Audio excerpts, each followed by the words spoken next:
Кече Жогорку Кеңештин депутаты Эльвира Жыргалбековна Аскат акын кабакта отурбасын чыгарып койгула деп айтты. Бул үчүн чоң рахмат. Бирок менде мындай суроо туулат да. Аскат өзү УКМКнын СИЗОсунда сабалганын өзү деле айткан сотто. Мындан 2 жыл мурда Аскат кармалып камалганда неге эч ким унчуккан эмес. Ошол мезгилде деле Жогорку Кеңеште микрофон бар болчу, трибунада сүйлөй алат эле. Ошол мезгилде деле мандат бар болчу.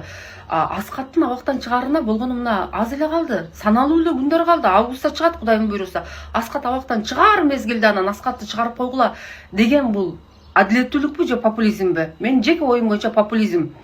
Эльвира Жыргалбековнаны мен сыйлайм, мен колдойм, колдоп келгем. Бирок кээде пикир келишпей калса, бул деген көрө албастык, ич тардык эмес да. Биз деле жаран катар өз оюбузду айтканга акыбыз бар го. Эмне үчүн Аскат жөнүндө эч ким эч нерсе деген эмес ушул мезгилге чейин. Макул Ташиевден коркушкан, Ташиев бар эле деп айтышыңар мүмкүн. Ташиевдин кеткенине деле 4-5 ай болду го.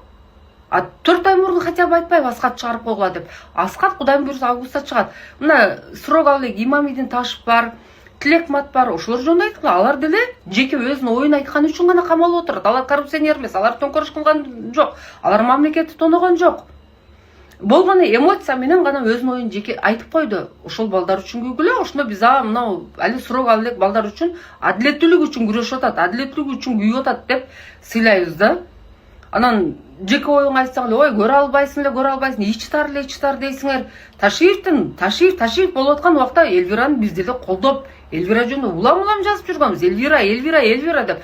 Анан кийин эле бир жеке оюң айта койсоң эле, ичи тар, трайбалист, көрө албаган бир ушундай адамга айланып койгонуңар бул туура эмес. Кичине адилеттүүлүккө мындай түз көз караш менен карайлычы. Популизм менен адилеттүүлүктүн айырмасын айырмалай билеличи.